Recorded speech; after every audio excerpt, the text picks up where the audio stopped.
Welcome to Sasi official. இந்த வீடியோவில் என்னென்ன பேச போகிறோம் அப்படின்னு பார்த்தீங்கன்னா, ரஜினி சாரும் கமல் சாரும் இணைந்து நடிக்க போகிற அந்த படத்தோடைய ஷூட்டிங் ஆரம்பிச்சாச்சு. அங்கே என்னென்ன நடந்தது அப்படிங்கிறத பார்க்க போகிறோம். அஜித் சாருடைய 64, 65 இந்த படங்களை இயக்க போகிறது யாரு அப்படிங்கிறத பற்றியும், கமல் சாருடைய அடுத்த லைனப்பில் இருக்கிற 3 படங்கள், ரஜினி சாருடைய அடுத்த லைனப்பில் இருக்கிற 3 படங்கள், பிச்சைக்காரன் 3 வருமா வராதா அதை பற்றி விஜய் ஆண்டனி சொல்லியிருக்காரு. இது எல்லாத்தையும் சேர்த்து இந்த வீடியோவில் பார்க்க போகிறோம்.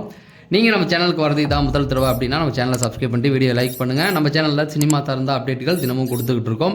ஃபஸ்ட்டு பிச்சைக்காரன் 3 இது வரத்துக்கான ஒரு நிறைய விஷயங்கள் இருக்குது. அந்த படம் எப்படி இருக்க போகுது அப்படிங்கிறத அந்த படத்துடைய நடிகரும் இயக்கரும் தயாரிப்பாளரமாக இருக்கிற விஜய் ஆண்டனி என்ன சொல்லியிருக்காரு அப்படின்னு பார்த்தீங்கன்னா, இந்த படம் வந்து கண்டிப்பாக வரப்போகுது. ஏன்னா ஃபர்ஸ்ட் பார்ட்டு பெரிய சக்ஸஸ், செகண்ட் பார்ட் வந்து படத்தை தான் சசி டைரக்ஷன் பண்ணார், செகண்ட் பார்ட்டை வந்து அவரே டைரக்ஷன் பண்ணார். அப்போ விபத்தெல்லாம் வந்து உயிர் பிழைப்பாரா அப்படிங்கிற அளவுக்குலாம் போயிருந்தது.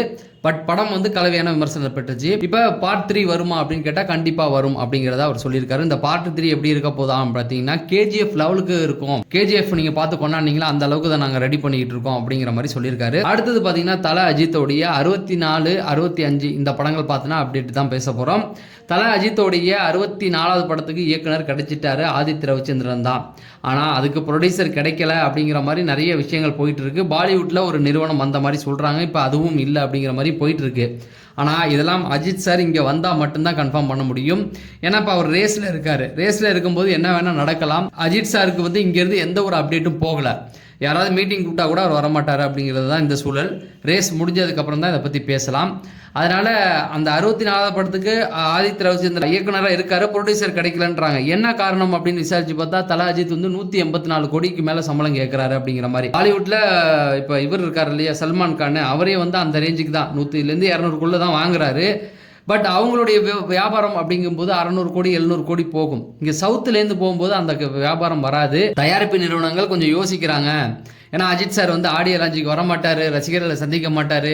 அவருக்கே 184 கோடி பணம் கொடுத்துட்டோம் அப்படின்னா அடுத்து உள்ளவங்களுக்கு என்ன பணம் கொடுக்கறது? படத்துடைய பட்ஜெட் வந்து 250 கோடி 300 கோடி போகும். அந்த வியாபாரத்தை எப்படி எடுக்கிறது அப்படிங்கிற மாதிரி யோசனைகள் இருக்கதா சொல்கிறாங்க. அதுக்கப்புறம் அதனால அந்த படம் வந்து கொஞ்சம் டிலே ஆகும். 65வது படத்துக்கு வந்து AL விஜய் அஜித்தை வச்சு கிரீடம் படம் எடுத்தார் இல்லையா, அவருக்கு அந்த வாய்ப்புகள் கொடுக்குறாங்க. ஏன் அவருக்கு இந்த வாய்ப்புகள் கொடுக்குன்னா, அஜித் சார் வந்து எப்பவுமே பழச மறக்க மாட்டார். அவர் தான் வந்து இண்டஸ்ட்ரியில் வாய்ப்பு கொடுத்தாரு. அவருக்கு எப்படி வாய்ப்பு கிடைச்சதுன்னா, அஜித் சாருடைய காருக்கெல்லாம் இவர் தான் ஸ்டிக்கர் ரெடி பண்ணி டிசைன் பண்ணி கொடுக்குறது. இப்போ அஜித் சாருடைய இந்த கார் ரேஸ்லையும் இவர் கலந்துருக்காரு இல்லையா, இங்கே அவரும் போய் ஹெல்ப் பண்ணுறது. அந்த ஸ்டிக்கர் டிசைனிங் எல்லாம் பண்ணாலும் அவருடைய அந்த கார் ரேஸ் வந்து டாக்குமெண்ட்ரியாக அவர் படம் பண்ணிக்கிட்டு இருக்காரு. ஓகேங்களா, டாக்குமெண்ட்ரினா படமாக வராது, ஒரு அரை மணி நேரத்துக்குள்ள ஒரு 3/4 மணி நேரத்துக்குள்ளே இருக்கிற ஒரு விஷயத்த அவர் பண்ணிக்கிட்டு இருக்காரு.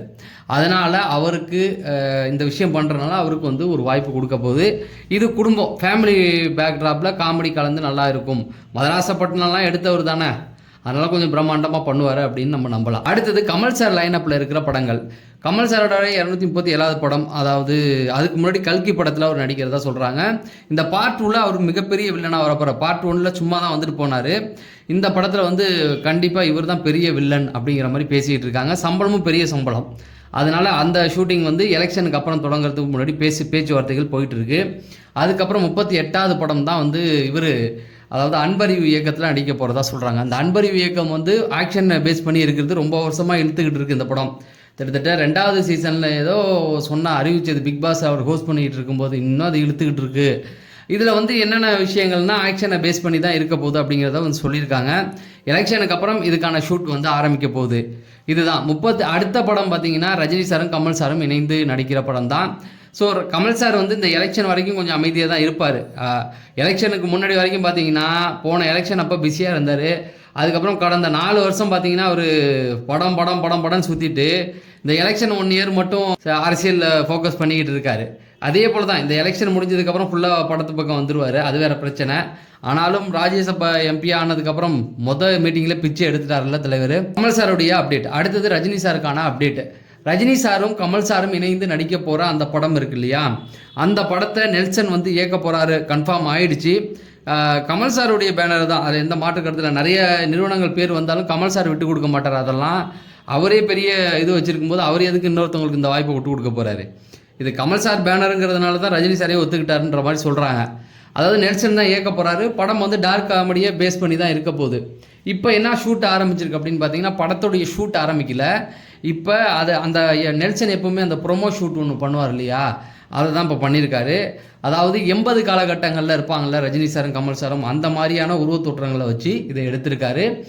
செட்டு போட்டு எடுத்திருக்காங்க, 2 நாள் எடுத்திருக்காங்க. இந்த 2 நாளில் என்ன நடந்தது அப்படின்னு பார்த்தீங்கன்னா, அந்த செட்டு ஒரு மெக்கானிக் ஷாப்பு, ஹோட்டல், இது 2ஐயும் பேஸ் பண்ணி அதை வந்து போட்டிருக்காங்க. அதுக்குள்ளே வந்து ரஜினி சார் வந்து ஜெயினை தூக்கி போடுற மாதிரியும், அதை வந்து கமல் சார் வந்து கேட்ச் பண்ணி பிடிக்கிற மாதிரியும் அங்கே வந்து ஷாட் வந்து எடுக்கப்பட்டிருக்கு. அதுக்கப்புறமேட்டு காரில் வந்து 2 பேரும் போகிற மாதிரியான சில விஷயங்கள் வந்து பண்ணியிருக்காங்க அப்படிங்கிற மாதிரி செய்திகள் வந்துக்கிட்டு இருக்கு. ஸோ என்ன நெல்சனை பொறுத்த வரைக்கும் என்னென்னா, காமெடியை பேஸ் பண்ணி தான் அவரால் வந்து மல்டி ஸ்டார் வச்சு படம் பண்ண முடியும். ஏன்னா மோகன்லால், சிவராஜ் இவங்க எல்லாமே வந்து நடிச்சிருந்தாலும் அவங்கெல்லாம் அவங்க சீன் வரும்பொழுது ஆடியன்ஸ் வந்து கைத்தட்டியிருப்பாங்க. அவங்க டைலாகே பேசியிருக்க மாட்டாங்க, எதுவுமே பண்ணியிருக்க மாட்டாங்க. நீங்கள் வந்து ஜெயிலர் படத்தில் சிவராஜ் வந்து வருவார். அவர் வந்து வரும்பொழுது ஒரு சிகரெட்டை வச்சுட்டு சும்மா வீட்டுக்குள்ளே வருவார், துப்பாக்கி அளவு சூடு நடக்கும், அவர் மியூசிக் போடுவாங்க, அவருக்கு அவ்வளோ கைத்தட்டல் வரும். அவங்களுடைய ஒய்ஃபே வந்து வியந்து பாடுறாரு, இப்போ நீங்கள் என்ன பண்ணிட்டீங்கன்னா ஆடியன்ஸ் உங்களுக்கு கைத்தட்டுறாங்க அப்படின்னு சொல்லி அவர் கேட்டிருப்பாங்க. அதை வந்து அவர் இன்டர்வியூலே சொல்லியிருப்பார். அதே போல் மோகன்லாலுக்கும் வந்து, அதாவது அவர் நடந்து வருவார், அப்படியே அந்த கார் வந்து பின்னாடி தூக்கி விழுவும், அப்போ ஒரு பெரிய விஷயம். அதனால் என்னென்னா, நெல்சனுக்கு வந்து ஒரு ஐடியா இருக்குது. மல்டி ஹீரோக்கள் வந்து நிற்க வச்சு அவங்க 2 பேருக்குமே கைத்தட்டல் வாங்கி கொடுக்குற விதம் வந்து சூப்பர் தான். அது ஜெயிலர் படத்துலேயும் நம்ம பார்த்துருப்போம். எல்லா ஹீரோவுக்கும் ஈக்குவலான, ரஜினி சாருக்கே வந்து பெரிய மாஸ் காட்டியிருக்க மாட்டார், ஆனால் பல இடங்களில் கைத்தட்டல் வந்திருக்கும். அதே போல் மோகன்லால் இப்படி ஒவ்வொருத்தவங்களுக்கும் வந்திருக்கும். அதனால தான் வந்து இவர்கிட்ட கொடுத்துருக்காங்க. இந்த ப்ரொமோ ஷூட் வந்து கூடி சீக்கிரம் வந்து ரிலீஸ் பண்ண போகிறாங்க. அதில் வந்து நமக்கு எல்லா டீட்டெயிலும் வரும். வேறு ஆப்ஷன் கிடையாது, அனிருத்து தான். அவர் வந்தால் வேறு யாருமே இல்லை, அனிருத்து தான் இருக்க போகிறாரு, அது தெரியும். அடுத்து யார் என்னென்ன டெக்னீஷியன் வந்து இந்த படத்தில் ஒர்க் பண்ண போகிறாங்க அப்படிங்கிற டீட்டெயிலும் அதில் இருக்க போது. இது எல்லாத்தையும் தாண்டி அந்த படம் எதை சார்ந்த விஷயம் அப்படிங்கிற ஒரு சில விஷயமெல்லாம் வந்து சொல்லியிருக்காங்கன்னா, இந்த ப்ரொமோ ஷூட் தான் இப்போ வந்து போயிருக்குது, நல்லபடியாக வந்திருக்கு அப்படிங்கிற மாதிரி சொல்கிறாங்க. இதுதான் ரஜினி சாரும் கமல் சாரும் நடிக்க போகிற படத்தை பற்றின அப்டேட்டு. இப்போ அரசன் படத்துடைய ஷூட்டிங் வந்து விறுவிறுன்னு போயிட்டுருக்கு.